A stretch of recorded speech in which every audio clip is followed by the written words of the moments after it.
আবাসিক হোটেলে নিয়ে যায় কিছু মানে ওই ছেলে হচ্ছে থাই ভিসার প্রতারক। ও হচ্ছে বাহিরে যারা আমাদের বাংলাদেশে যে লোকগুলো থাকে বাহিরের দেশে সৌদি কুয়েত কাতার যাই যে কোনো রাষ্ট্রে থাকুক না কেন তাদের সাথে ভিসা কনসাল্টের প্রতারণা করে হচ্ছে তাদের থেকে লাখ লাখ কোটি কোটি টাকা হাতায় নিয়ে বাড়ি গাড়ি করছে এই ছেলে রায়হান সরকার জয়। দেখেন আপনারা এই ছেলে মানে এই মেয়েগুলোর ইজ্জত ও এমন কিছু মেয়েদেরকে টার্গেট করে যারা হচ্ছে মুখ খুলতে পারবে না, যাদের মানে হাজবেন্ড আছে সংসার আছে, এই সমস্ত মেয়েদেরকে টার্গেট করে ওই মেয়েগুলোর সম্মান নষ্ট করে।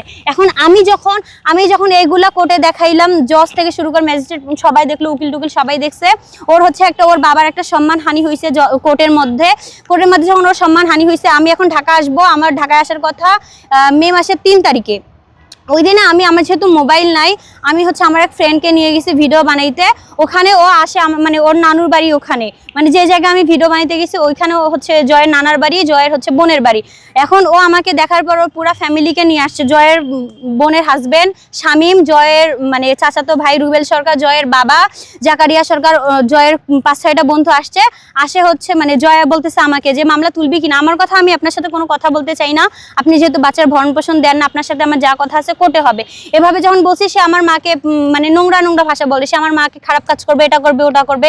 তার সাথে এক প্রকার আমার ঝগড়া লেগে যায়। সে তার বন্ধুকে বলতেছে একটা ভিডিও কর, এত মান সম্মান আলো আর সম্মান আমি রাখবো না। ওর বন্ধু হচ্ছে ভিডিও করছে, আর এই ভিডিওটা সোশ্যাল মিডিয়াতে আমার পেটে লাথি মারছে। যে ভিডিওটা অনলাইনে প্রচন্ড পরিমাণে ভাইরাল, আমার পেটে লাথি মারছে, বুকে লাথি মারছে, চুল ধরে মারছে, আমাকে খুন করার চেষ্টা করা হয়েছে। আমি বর্তমানে এগুলোর জন্য নীলফামারী থেকে ঢাকায় পলাতক আছি। আমি আমার নিজ এলাকায় থাকতে পারতেছি না শুধুমাত্র রায়হান সরকার জয়ের ফ্যামিলির জন্য। আমাকে আমার বাচ্চাকে খুন করার হুমকি দেওয়া হয়েছে, আমাকে খুন করতে আসতেছে। আমি হচ্ছে একজন ভিকটিম, আমাকে শুধুমাত্র লড়াই করতে হচ্ছে, নিজের এলাকা ছেড়ে আসতে হয়েছে। আমার সাথে অন্যায় হয়েছে, আমি অন্যায়ের বিচার পাচ্ছি না। উল্টা আমাকে বলতেছে আমি মামলা না তুললে আমার সাথে খারাপ কিছু হবে।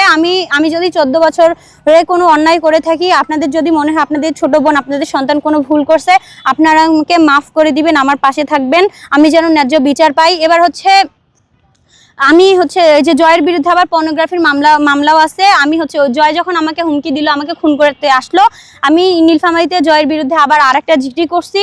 নীলফামারী থানায় আরেকটা জিডি করার পরে ওই ছেলে কি করছে, ওরা আমার যে প্রাইভেট ভিডিওটা ছিল ওই ভিডিও থেকে স্ক্রিনশট মারছে, যেটাতে ওর ফেস দেখা যায় না, আমার ফেস দেখা যায়। এটা আমার অ্যাকাউন্টে, আমার ফেসবুক অ্যাকাউন্ট থেকে শুরু করে টিকটক অ্যাকাউন্টে কমেন্ট বক্সে দিচ্ছে। আর এটা নিয়ে হচ্ছে অনেক ছেলে আমাকে নোংরা থেকে শুরু করে অনেক বাজে মন্তব্য করতেছে। আমি আপনাদের সবার কাছে রিকোয়েস্ট করতেছি, আপনারা সবাই এসে আমার পাশে দাঁড়ান, না হলে আমার মরা ছাড়া কোনো উপায় থাকবে না। আমি যেহেতু একটা বাচ্চা, আমার পক্ষে এত কিছু সহ্য করা সম্ভব হচ্ছে না। আমার বাচ্চার সাথে আমার সাথে যে অন্যায় হয়েছে, আমি যদি কোনো অন্যায় করে থাকি আপনারা আমাকে মাফ করে দিবেন, আমাকে ক্ষমা করে দিয়ে হচ্ছে আমার পাশে থাকবেন। এখন আপনি কি চাচ্ছেন? আমি